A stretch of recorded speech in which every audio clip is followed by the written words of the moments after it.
who were left in the Liberal Party decided that we wanted to reinvent the party into something that it was before, where even if there are only very few of us, as long as we're very strong on many stands, but it's a transition period. It's frustrating, but there are realities on the ground that we have to contend with, and we hope that it won't be very long until we get back to our to where we want to be. One of the most effective tools or weapons has been social media, both to empower and to be used as a weapon. You've been the target of many attacks. Yes. How do you deal with this? Misogynistic statements as well to women, right? How do you deal with these attacks? I'm trying to take the high ground. There is always an urge to answer back, especially because most of the attacks against me are really very, very far from the truth. But every time there is an issue which comes out, the latest one was a barrage of attacks against my husband. You ask yourself if you want to go into this fight, because it's never, it's never fair game.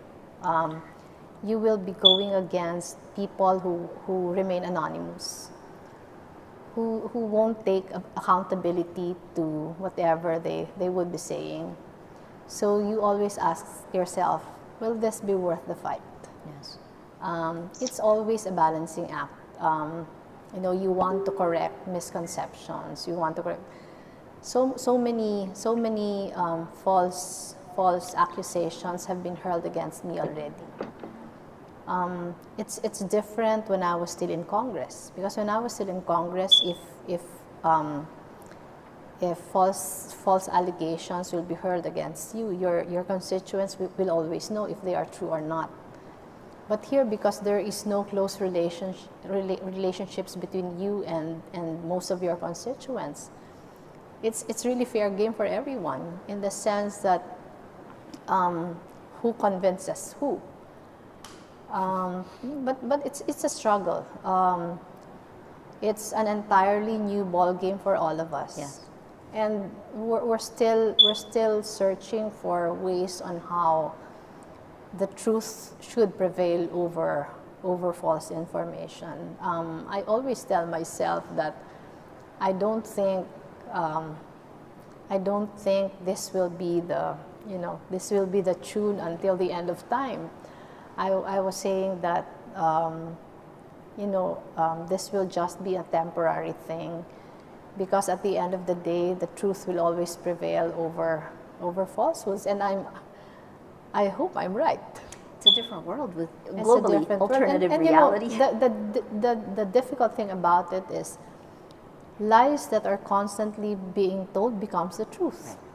Right. So how it's really a whole new world that we're traversing, and we hope we would have the answers, but we just hope that people will be more discerning. People will take it upon themselves to check whether what they're reading online are true or not. It's different when traditional media was there, because traditional media was subjected to stringent journalism rules and ethics, and now there are no ethics to speak of. So when you were dealing with traditional media, you were sure that whatever is published has gone through a lot of vetting already, a lot of fact checking. Yes. But now it's anybody's game. Everyone has access to. Anyone who can write has access to an audience. So it's difficult. Initiatives. I'll move forward on your initiatives moving forward. Babaenihan. Yes. Babaenihan. What is this exactly? Babaenihan is actually a program we're doing with the UN Population Fund, wherein we will go down the ground and engage people in finding policies, crafting policies, raising awareness of marginalization of women and girls. I think this is an important initiative in the sense that a lot of, especially rural women, did not really have access to such awareness campaigns in the past. That there is not much talk of how, not much discussion on how women are marginalized. Sometimes they are in that situation already without knowing that it's a form of marginalization. So the end game of the program is really empowerment. It's really the belief that if women understand everything that's been going around, they will be more empowered, and with empowerment comes a lot of things. The courage to fight back, the courage to make their voices heard, the courage to engage not only government but the several sectors of society. I think it's important. We're also doing another initiative with the UP Women's Office. It's called Angat Bayi. Angat Bayi. Yes, it's called Angat Bayi. But this is more capacity building for women leaders, women who are in politics, women women in governance. We're excited about it in the sense that we have seen a lot of women in government already, but most of them have not had the chance to participate in initiatives such as this. So it will be an offshoot of our Angat Buhay program, which is the core program of the Office of the Vice President. It's an anti-poverty program, but we're already expanding the program with not just limiting ourselves to anti-poverty initiatives, but also capacitating our partners. We're doing a program with Sea Oil Foundation.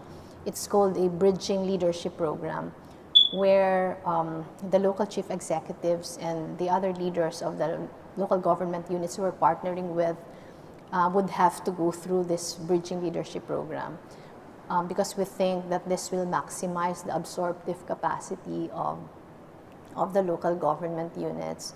We're expanding. Is this like a version of your husband's local government program? It's actually a version of that. But with this, because we have very limited funds, we decided to pilot 50 local government units first, and these are 50 of the poorest, farthest, smallest LGUs.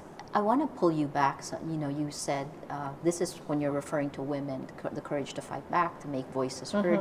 But you said something similar when you were talking about the Liberal Party, and in a weird way, the parallelisms of both politics and women, and at least in women's issues, women have spent decades in this fight. So your last thoughts on the parallels, I guess, your advice to women, your advice to those standing up to prevailing norms?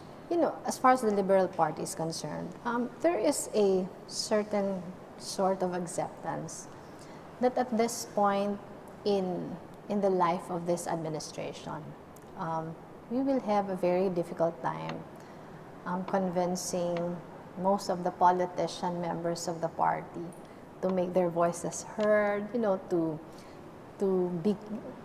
try to be game changers, etc., etc. So one of the things we're looking at is strengthening the party by organizing sectoral base, because the party is not really composed of an all-politician group, but it's really a party for these sectors. So I think it's the more realistic route to pursue, rather than pin all our hopes on our politician party mates. We think it would be good to solidify our sectoral base and start once again with learning about what the Liberal Party stands for, what liberal democracy is. Is this a failure of liberal democracy? I mean, in a strange way, I think to a certain extent, yes. I don't know if it was too much, you know, too much hope that everything will turn out well in the end. As far as the party is concerned, there is an acceptance that we did not devote as much time as we should have on strengthening our sectoral base, so that when we lost in the presidential elections, we were left with almost nothing. Had we strengthened our sectoral base and depended on party principles, you know, I think it's the more sustainable route that we should have undertook. But I think there's a realization now that we should have done it. We should have done it while we were in the administration, because it would have been easier to go around. It would have been easier to convince people that this is liberal democracy is the way It's giving them for all something of us back, right? But I think that was one thing that we weren't able to do when we were in the administration. Maybe we were so consumed with running the country that we forgot that we needed to take care of the base also. But I think we're going that route now. There's an acceptance of the failures. There's an acceptance of what we should have done but didn't do. And we hope it's not too late. What does this say about the Filipino people today? You know, despite everything that's been happening, I'm still very hopeful with the Filipino people. It's the situation we are in now is not unique to us. There's Brexit, there's the U.S. presidential elections. I don't want to call it a fad, but it's perhaps a wake-up call also for everyone who have been given the chance to lead, to try to find out what have we done wrong, because obviously we have done something wrong. So I think this is a way of the hump. I want to call it a hump because I don't want to look at it as as something that will prevail for a very, very long time. I hope that this hump is just a way of opening our eyes to what should be done. And I always tell everyone, even in the office, that we were made for times like this. These are difficult times, but we were made for times like this, and we can't let this moment pass without doing anything to change the rules of the game. Last thoughts for the girls and women out there who are facing difficult choices like this every day. Do they stand up against power? Do they? I was in 2 events today. I was in Quezon City earlier. Quezon City government, they had an International Women's Day celebration. And earlier this morning, I was at Miriam College. And the only, the talk really centered on reminding ourselves that the power lies in our hands. We cannot depend on the government. We cannot depend on any one leader or any group for that matter, but the power is in our hands. And it is up to us to choose the route we have to take. It is up to us to maximize that power. And I think that's really the message for everyone, even for my daughters. I always tell them that you cannot depend on anyone but yourself. So whatever difficulties we are going through, the solution is still within us. Thank you. Thank you. Thanks so Marie. much. Thank you.